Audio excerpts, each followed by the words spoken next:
जो इंसान है, इंसानियत है जिसके अंदर, बस उससे बढ़िया जिंदगी दुनिया में कोई है नहीं। आप चाहते हैं कि भारत माता के जय जयकार होनी चाहिए?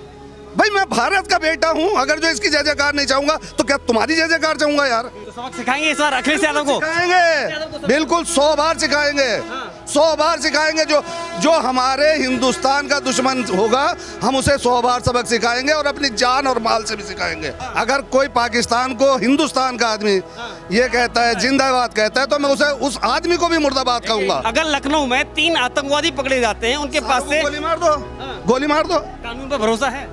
कानून अगर कानून पर भरोसा नहीं होता तो हम यूं कहते कि हमें जेल भेज दोगे। कि बीजेपी सरकार ने सबसे अच्छा भला काम ये कहा कि किसी को भूख के नहीं सोने दिया। नमस्कार, मैं हूं केशव मालान और आज हम मौजूद हैं बिजनौर बस स्टैंड के पास। बिजनौर शहर एक बड़ा ही चर्चित और जाना पहचाना शहर है। हालांकि यहाँ की आबादी एक मिश्रित आबादी है और ये देख सकते हैं कि यहाँ से लोग आने जाने वाले हैं और दूर दराज से अपना तैयारी में है। इधर भी बस खड़ी हुई है, उधर भी कुछ बस खड़ी हुई हैं।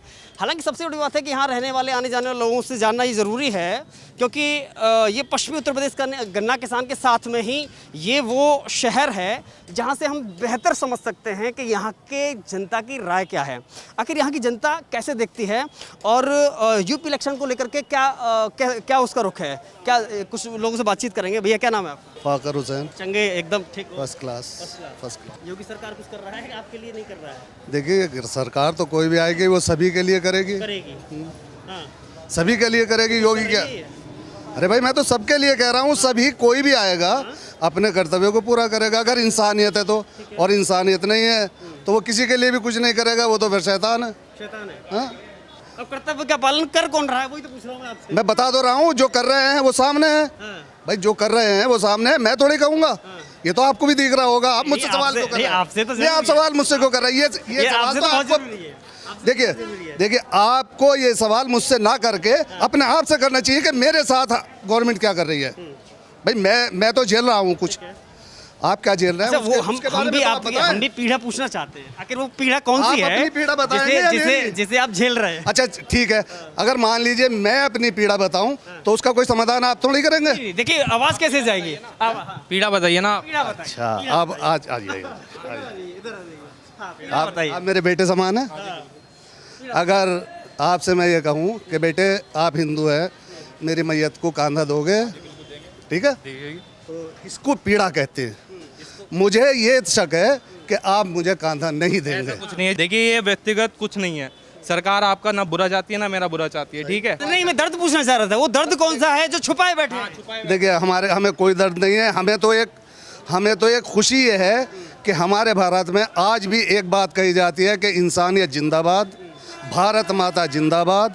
इसके अलावा हमारे यहाँ अगर आगरा के अंदर ये कहा जाए पाकिस्तान जिंदाबाद तो उसको क्या कहेंगे? मुर्दाबाद।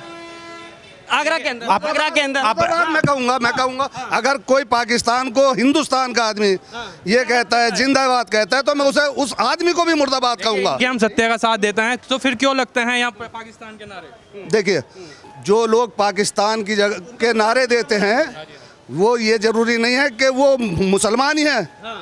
कुछ लोग सियासत में हिंदुओं से भी मुसलमान का काम ले रहे हैं। अगर कौन जिम्मेदार है? अगर लखनऊ में एक सवाल पूछूंगा आपसे, अगर लखनऊ में 3 आतंकवादी पकड़े जाते हैं, उनके पास से गोली मार दो, गोली मार दो। अगर उसके बाद शफीकुर रहमान कहते हैं वो शरीफ हैं और मासूम हैं, उनकी लड़ाई हम लड़ेंगे, क्या कहेंगे? देखिए एक बात सुनिएगा, शफीकुर रहमान हो या फाकर हुसैन बर्क हो, जो गलत है कोई भी उसका साथ क्यों दे? भाई ईश्वर ने माफ कर दिया जिसे गलत आदमी को, तो हम क्यों माफ करेंगे उसे? तो सबक सिखाएंगे इस बार अखिलेश यादव को? सिखाएंगे, बिल्कुल 100 बार सिखाएंगे, 100 बार सिखाएंगे। जो हमारे हिंदुस्तान का दुश्मन होगा हम उसे 100 बार सबक सिखाएंगे और अपनी जान और माल से भी सिखाएंगे, जान और माल दे के भी सिखाएंगे। लेकिन इसके बावजूद अगर बात शायर मुनव्वर राना ये कहते हैं कि दोबारा यूपी के सीएम योगी बनते हैं तो मैं यूपी छोड़ दूंगा, देखिए कौन सा डर है? ये कौन सा? एक मिनट सुनिएगा, कोई किसी जगह को नहीं छोड़ता। जिस जगह वो पैदा होता उसे इतना प्रेम होता उस जगह से कुदरती कि वो उस न जगह को छोड़ पाता है और न उस जहान को छोड़ पाता है। माहौल बिगाड़ने की कोशिश है? नहीं, मैं ये भी नहीं कहूँगा। क्यों भाई? मैं ये बात दोषी किसको ठहराएंगे आप? दोषी तो ठहराएंगे इसके लिए दोषी आप कहते हैं मुस्लिम बदनाम होता है, कहीं ना कहीं एक नाम आता है, तो उसके लिए दोषी कौन है फिर? देखिए चुनाव आ रहा है, राजनीतिक मुद्दे तो उठेंगे, ठीक है, आप चाहे कुछ भी बोलते रहे, ना ये खराब है ना मैं खराब हूँ, बस। ठीक है। बात सारी ये है, जो चुनाव है, जो सियासत में है, वो तो बोलेगा ही अपने पार्टी को लाने के लिए, ठीक है। अब आपको मैं एक बात बताऊं, आपको कोई दिक्कत है भारत माता की जय वंदे मातरम कहने में? आपको कोई दिक्कत है? देखिए एक बात सुनिएगा, जहां तलक मजहब का ताल्लुक आता है, देखिए मेरा दोस्त है, उसका भाई भी फौज में है, वो भी भारत माता की जय बोलता है, हिंदुस्तान की वंदे मातरम, हाँ जी बिल्कुल बोलता है। अभी मैंने एक बात कही थी, जो भारत माता के खिलाफ बोलता है, हम उसका विरोध करते हैं, जान से भी और माल से भी। ये नहीं कि हम जान से जबान से, जान और माल दोनों से टकराएंगे हम, जो हमारे हिंदुस्तान का विरोध करता। अगर इसके बाद भी आपको कोई सवाल अटकटा लग रहा है, समझे, तो वह अपने हृदय से पूछें कि मुल्ला जी गलत कह रहे हैं या सही कह रहे हैं। कितना विरोध किया, कितने मुस्लिम मौलानाओं ने, कितने लोगों ने विरोध किया? अगर 3 आतंकवादी लखनऊ के अंदर पकड़े जाते हैं, शफीकुर रहमान ये कहते हैं कि वो मासूम हैं, तो कितने लोगों ने विरोध किया? देखिए फिर क्या आपको नहीं लगता है कि ये धब्बा है? फिर आप वहीं आ गए, जहाँ से चले थे आप वहीं आ गए। दरअसल हम लोगों में हीन भावनाएं पैदा कर दी गई हैं, और हीन भावना का जो है वो बकरा काटने के बाद भी कोई सोल्यूशन नहीं निकलता, मतलब बलि देने के बाद भी कोई सोल्यूशन नहीं निकलता हीन भावना से। और अगर जो प्रेम भावना हो, तो ना कोई हिंदू है, ना कोई मुसलमान है, ना कोई तीरथ वाला है, ना कोई हज वाला है। जो इंसान है, इंसानियत है जिसके अंदर, बस उससे बढ़िया जिंदगी दुनिया में कोई है नहीं। आप चाहते हैं कि भारत माता के जय जयकार होनी चाहिए? भाई मैं भारत का बेटा हूं, अगर जो इसकी जय जयकार नहीं चाहूंगा तो क्या तुम्हारी जय जयकार चाहूंगा यार?